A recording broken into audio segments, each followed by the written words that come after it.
All right, 365 Days of Horsemanship, day 33. Yeah, a pretty good day.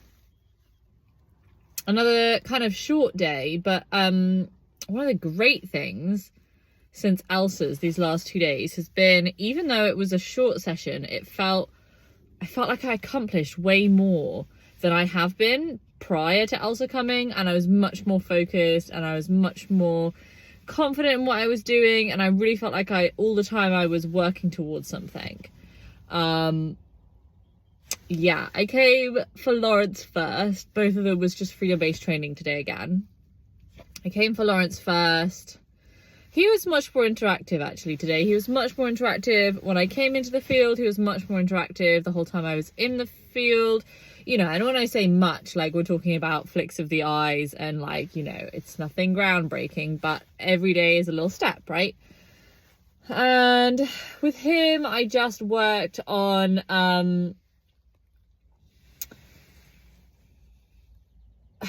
focus changes. We're working on focus changes, but just focused, like, supporting him into walking was kind of the goal, and that happened once. And yeah, that first time that happened, I came back into flow, and then after that I was basically just looking for the next big focus change to leave it on. Excuse me, but I was really happy that I had managed that, just kind of moving around him in all his different spots. And basically with him, it was different from Mia, because with him it was much more supportive leadership, where if he wasn't looking at me, I was moving. So I wasn't moving until I moved him. It was slightly more subtle than that. I was just moving until he just looked at me, so that he could get to this space where he's like, oh, if I just look at her, she'll stop moving. And be in flow with me, just to kind of get that connection back a little bit. And definitely his curiosity about me was increased, and his focus on me was increased. Yeah, so that was really good.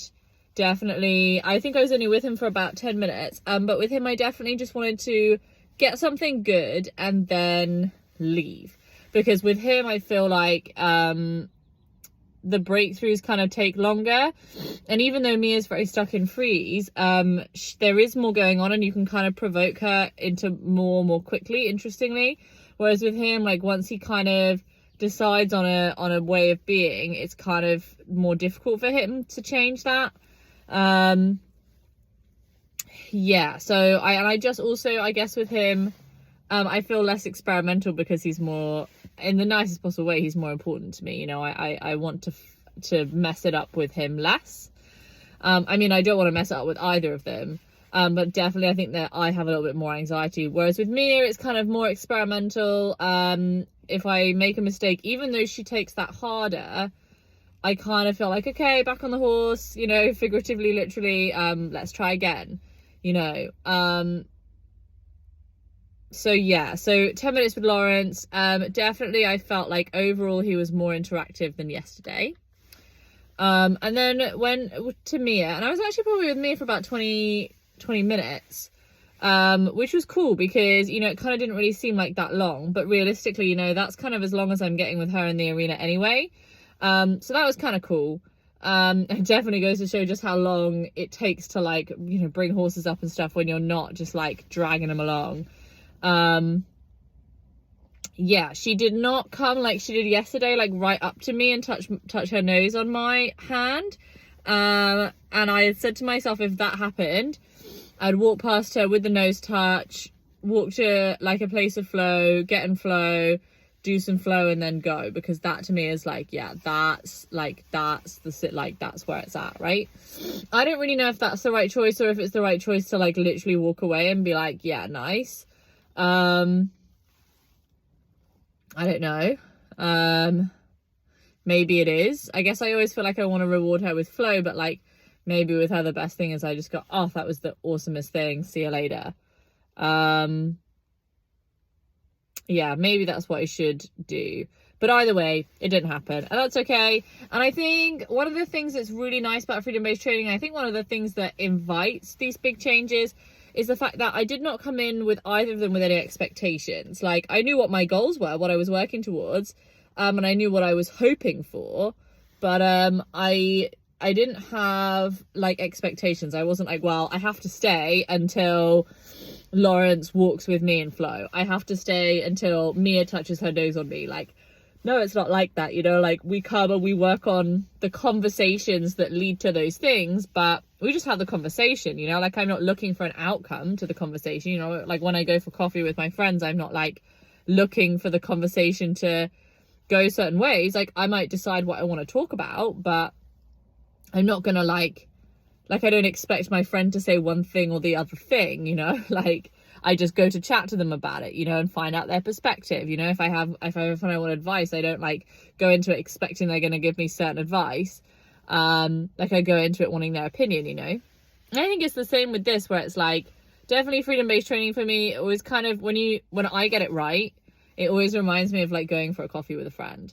Where I just like I rock up and I'm like, hey, how are you? And they're like, hey, yeah, cool. Well, I feel like this. And I'm like, oh, that's so interesting. Well, I feel like this about the fact you feel like this. How do you feel about that? And you know, just through that, like getting to know each other, you know, like body language. And today with Mia, I worked a bit and it took me a little while to get my technique right. I wasn't quite confident with what I was doing. But basically I worked on being in flow with her when her head was towards me and she was like looking at me. And then, excuse me, not so much not being in flow, because I don't think she has as much capacity for not being in flow. Like with Lawrence, I can do more supportive leadership because he has a greater desire to be in flow.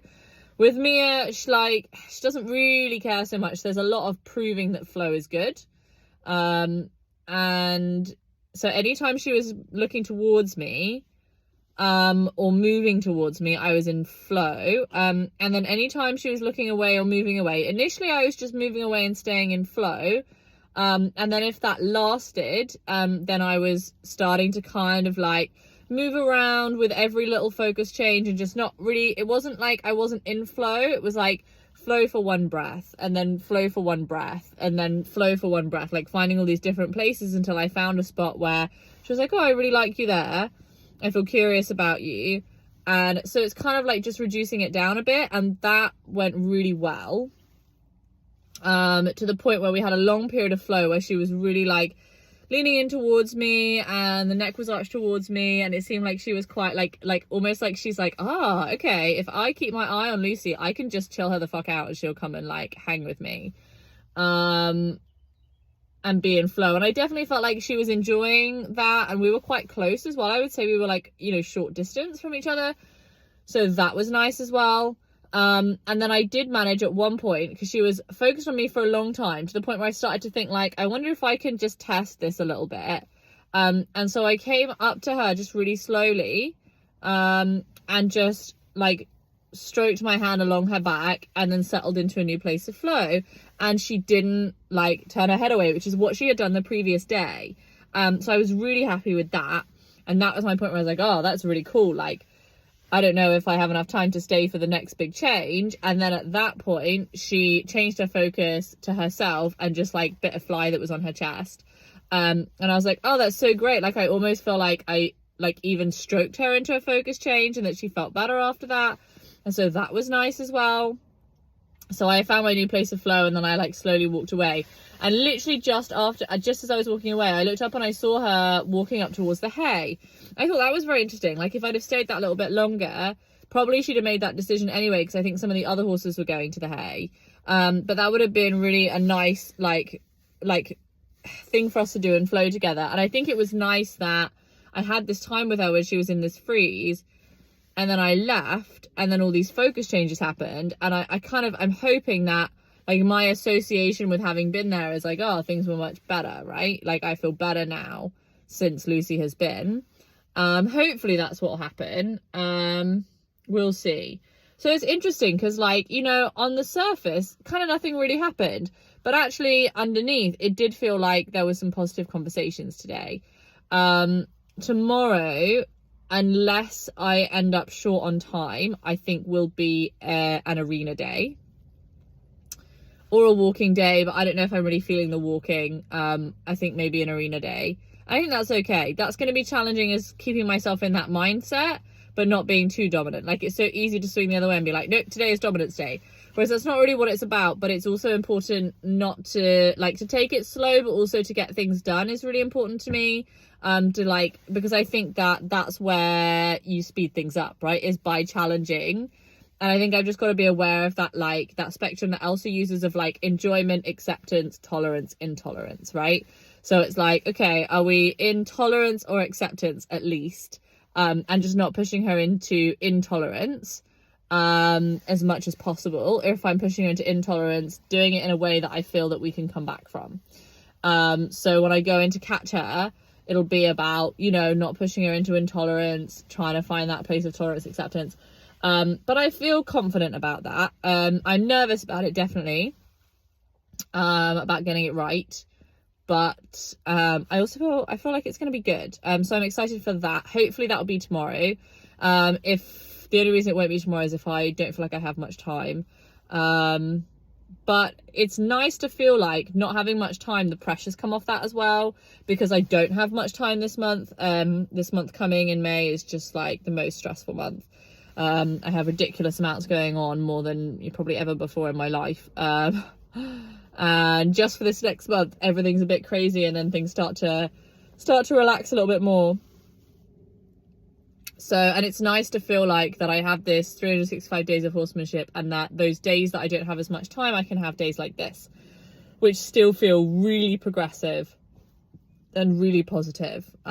So yes, I'm really excited about that.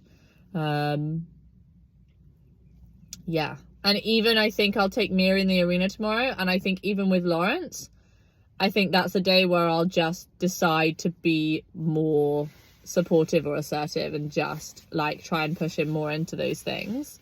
Because at the end of the day, you know, if I push him too far into concern, I can just always come back the next day, you know, and fix that. So yeah, so that's going to be interesting to see that tomorrow for sure.